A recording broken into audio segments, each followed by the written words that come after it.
স্বাগত ডিবিসি সংবাদে। আপনাদের সাথে আছি আমি সুনন্দা রায়চৌধুরী। এবার জানাবো খবরের বিস্তারিত। সংযুক্ত আরব আমিরাত সরকারের আমন্ত্রণে ওয়ার্ল্ড সামিটে যোগদানের পাশাপাশি দেশটির শীর্ষ পর্যায়ের কর্মকর্তাদের সাথে বৈঠক করবেন প্রধান উপদেষ্টা। তার এই সফরের দুই দেশের কূটনৈতিক, অর্থনৈতিক, শ্রমবাজার সম্প্রসারণ সহ দ্বিপাক্ষিক সম্পর্ক জোরদারে ভূমিকা রাখবে বলে মনে করছেন অভিবাসন বিশেষজ্ঞরা। আর জনশক্তি রপ্তানিকারকদের সংগঠন বায়রা বলছে, ভিসা সহজীকরণ সহ নানা ইস্যুতে আলোচনা দুই দেশের সম্পর্ক অনন্য এক উচ্চতায় নিয়ে যাবে। গেল 28 আগস্ট প্রধান উপদেষ্টা ডক্টর মোহাম্মদ ইউনুসকে টেলিফোন করে অভিনন্দন জানান সংযুক্ত আরব আমিরাতের প্রেসিডেন্ট শেখ মোহাম্মদ বিন জায়েদ আল নাহিয়ান। তার আগে কোটা সংস্কার আন্দোলনে শিক্ষার্থীদের প্রতি সমর্থন জানিয়ে 19 জুলাই বিক্ষোভ মিছিল বের করে সংযুক্ত আরব আমিরাতে কাজ করতে যাওয়া প্রবাসী বাংলাদেশিরা। এই ঘটনায় দেশটির ফেডারেল আদালতে দোষী সাব্যস্ত হয়ে সাজাপ্রাপ্ত 57 জন বাংলাদেশি। তাদের মুক্তি দিতে প্রধান উপদেষ্টা টেলিফোন করেন দেশটির প্রেসিডেন্ট শেখ মোহাম্মদ বিন জায়েদ আল নাহিয়ানকে। ক্ষমা পেয়ে দেশে ফেরেন তাদের সবাই। প্রধান উপদেষ্টার এই সফরে জনশক্তি রপ্তানির পাশাপাশি দ্বিপাক্ষিক সম্পর্ক আরও জোরদার করা হবে বলে আশা করেন অভিবাসন বিশেষজ্ঞরা। আমরা আশা করব যে আমাদের যেহেতু সামগ্রিকভাবে দ্বিপাক্ষিক সম্পর্ক ভালো, সেটাকে পুঁজি করে আমাদের শ্রমবাজারকে আরও সামনের দিকে এগিয়ে নিয়ে যাওয়ার ক্ষেত্রে একটা বড় ভূমিকা। বাংলাদেশ থেকে যান মধ্যপ্রাচ্যের বিভিন্ন দেশে, সংযুক্ত আরব আমিরাত সহ অনেক সময়ই তাদের বৈধতা নিয়ে কিছু প্রশ্ন আসে কেন, এইসব ব্যাপারে যদি নিয়মতান্ত্রিক কোনো জটিলতা থাকে সেটার ব্যাপারে সমাধান করার একটি জায়গা। আর জনশক্তি রপ্তানিকারকদের সংগঠন বায়রা বলছে, তাদের বৈঠকে শ্রমবাজার সম্প্রসারণ সহ বিভিন্ন সংকট সমাধানের পথ সুগম করবে। ইউএই আমাদের শুধু একটা জনশক্তির বড় মার্কেট না, আমাদের অনেক বাংলাদেশি ওই দেশে সফলভাবে ব্যবসা বাণিজ্য করতেছে। ওনার এই সফরে আমাদের বাংলাদেশিদের ওখানে ব্যবসা বাণিজ্যের প্রসার ঘটবে এবং আমাদের শ্রম মার্কেটটা আরও অত্যন্ত শক্তিশালী হবে, যার ফলে একদিকে আমাদের কর্মসংস্থান হবে, ফরেন রেমিটেন্স আসবে। এখন পর্যন্ত 26,28,000 বেশি বাংলাদেশি কর্মী গেছে দেশটিতে। Mahmudul Hasan Nazim, DBC news, Dhaka. আজ থেকে জেলায় জেলায় শুরু হচ্ছে বিএনপির সমাবেশ কর্মসূচি। 25 ফেব্রুয়ারি পর্যন্ত 8 দিনে 64 জেলায় কর্মসূচি পালন করবে দলটি। সোমবার দলের জ্যেষ্ঠ যুগ্ম মহাসচিব রুহুল কবির রিজভী এক সংবাদ বিজ্ঞপ্তিতে সমাবেশের দিনক্ষণ ও কেন্দ্রীয় নেতারা কে কোথায় থাকবেন তা চূড়ান্ত করেন। নিত্যপণ্যের দাম সহনীয় পর্যায়ে রাখা, আইন শৃঙ্খলা পরিস্থিতির উন্নতি, দ্রুত নির্বাচনী রোডম্যাপ ঘোষণা এবং পতিত ফ্যাসিবাদের নানা চক্রান্ত মোকাবেলার দাবিতে সারা দেশে এই কর্মসূচি দিয়েছে দলটি। দলের জাতীয় স্থায়ী কমিটির সদস্য থেকে শুরু করে জ্যেষ্ঠ নেতৃবৃন্দ এসব কর্মসূচিতে উপস্থিত থাকবেন বলে জানানো হয়েছে। আজ লালমনিরহাট, ব্রাহ্মণবাড়িয়া, পটুয়াখালী, খুলনা সহ 9 জেলায় বিএনপির সমাবেশ করবে। জেলায় জেলায় সভা সমাবেশের পর পর্যায়ক্রমে মহানগর ও বিভাগীয় সদরে সভা সমাবেশ করা হবে বলেও দলের পক্ষ থেকে জানানো হয়েছে। ভোজ্য তেল নিয়ে বাজারে চলছে নৈরাজ্য। ট্যারিফ কমিশনের সবশেষ বেঁধে দেয়া দামে খোলা তেল মিলছে না কোথাও। চাহিদা মতো সরবরাহ নেই বোতলজাত তেলের। অভিযোগ আছে বাড়তি লাভে শুধু অসৎ ব্যবসায়ীদের তেল সরবরাহ করছে কোম্পানিগুলো। বিক্রেতাদের সংখ্যায় এখনই সরবরাহ সংকট দূর না করলে রমজানে বিব্রত হতে হবে সরকারকে। তেল নিয়ে চলছে তেলেসমাতি কারবার। বোতলজাত সয়াবিন তেলের সরবরাহ কমে যাওয়ায় আবারও অস্থির নিত্য প্রয়োজনীয় এ পণ্যটির বাজার। রাজধানীর বাজার ঘুরে দেখা গেল বোতলজাত সয়াবিন তেল চাহিদা মতো সরবরাহ দিচ্ছে না কোম্পানিগুলো। মনে করেন আমার চাহিদা হলো 500 কার্টন দেয়, 100 কার্টন, এভাবে একদিন পর পর আমাদের হয়তো কিছু করে দেয়। লুজ সয়াবিনের দামটা বেশি আর বোতলজাত সয়াবিনের দাম কম। কোনো কোম্পানি ওই বোতলজাত সয়াবিনটা ডেলিভারি দিচ্ছে না। সেই সুযোগে আবারও রমরমা খোলা তেলের কারবার। চাহিদার তুলনায় যোগান কম হওয়ায় খুচরা বাজারে শুরু হয়েছে দাম নিয়ে অরাজকতা। কেউ বিক্রি করছেন 185 আর কেউ বা 187 টাকা কেজি। কেন আমরা চাহিদা ফুলফিল করতে পারতেছি না সেটা সরকারকে ফাইন্ড আউট করতে হবে, প্রত্যেকটা কোম্পানির কাছে যাইতে হবে। সরকারি হিসাব মতে যেখানে 1 লিটার খোলা ভোজ্য তেলের দাম খুচরায় হওয়ার কথা সর্বোচ্চ 157 টাকা, সেখানে তা বিক্রি হচ্ছে 170 বা তারও বেশি। বিক্রেতারা বলছেন সিটি, টিকে, মেঘনা, বসুন্ধরা এবং এসালম মূলত এই 5টি কোম্পানি দেশের ভোজ্য তেলের বাজার নিয়ন্ত্রণ করত।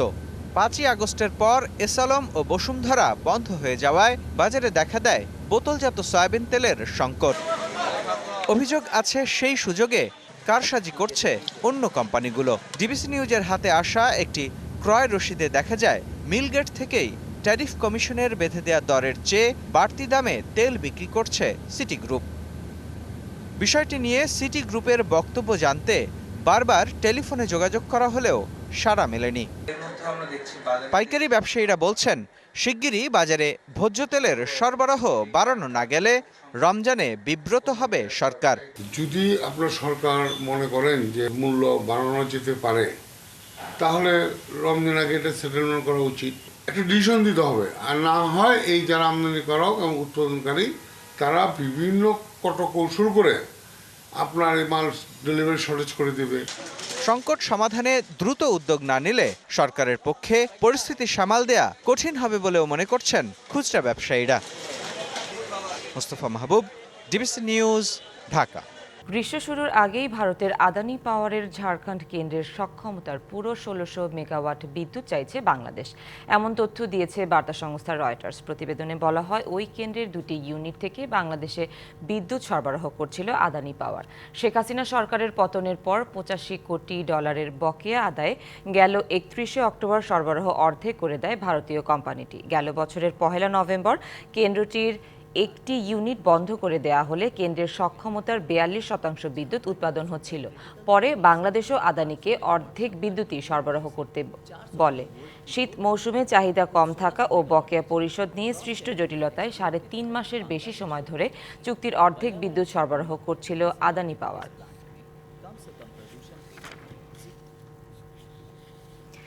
দিনে দিনে জমে উঠেছে অমর একুশে বইমেলা। যতই দিন যাচ্ছে বাড়ছে বিক্রি। কালজয়ী লেখকদের বিভিন্ন গল্প, উপন্যাস ও সমগ্র সংগ্রহে রাখতে মেলায় এসে বই কিনছেন বইপ্রেমীরা।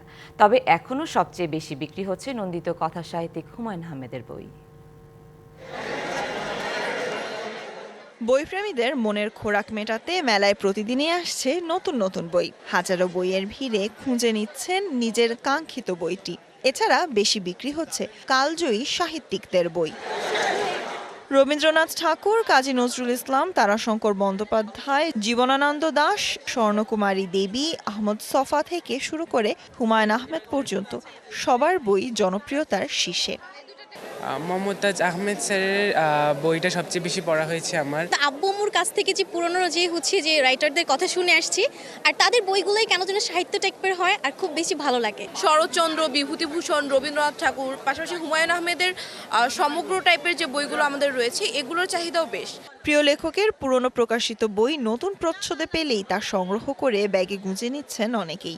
২৪-এর গণঅভ্যুত্থান পরবর্তী সময়ে খুব বেশি এখন হাইপড আলোচনা হচ্ছে দেয়াল।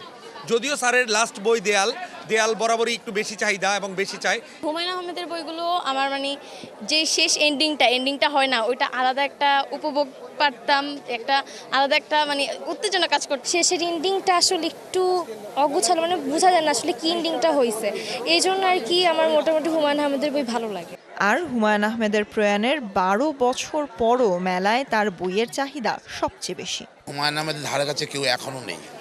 যতই আপনি অনেক নতুন লেখক দেখবেন তারা নাই, এখনও নেই। এখনও পাঠক এসে আগে হুমায়ুন আহমেদের কী বই সেটাই খোঁজেন। অনেকেই বলেন যে নতুন বই দেন, লিখবে থেকে নতুন, ১২ সালে মৃত্যুবরণ করেছে। জনপ্রিয় লেখকদের পুরনো বইগুলো নতুন মলাটে এখনও খুঁজে বেড়াচ্ছেন স্টলে স্টলে পাঠকরা। তাই তো পুরনো কালজয়ী উপন্যাসগুলো এখনও বিক্রি হচ্ছে, থাকছে চাহিদার তুঙ্গে।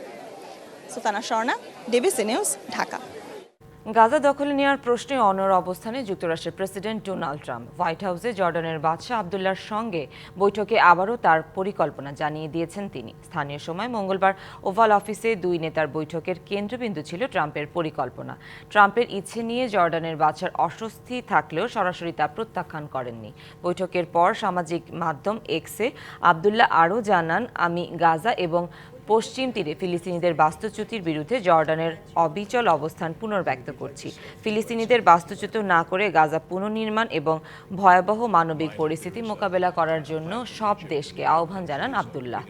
তবে ট্রাম্পের মন্তব্য স্পষ্ট করে দিয়েছে যে তিনি এক সপ্তাহ আগে গাজা নিয়ে যে পরিকল্পনাটি প্রকাশ করেছিলেন তা নিয়ে এগিয়ে যাওয়ার বিষয় তিনি গুরুতর। বাস্তুচ্যুতদের আর গাজায় ফিরতে দেওয়া হবে না, গাজাকে মধ্যপ্রাচ্যের সমুদ্র সৈকতে রূপ দেবে ট্রাম্প। সংবাদ এই ছিল এখনকার মতো। ডিবিসি নিউজের সংবাদগুলো পড়তে ভিজিট করুন dbcnews.tv আর ভিজিট করুন ডিবিসি নিউজের ফেসবুক পেজ এবং ইউটিউব চ্যানেল। সাথেই থাকুন।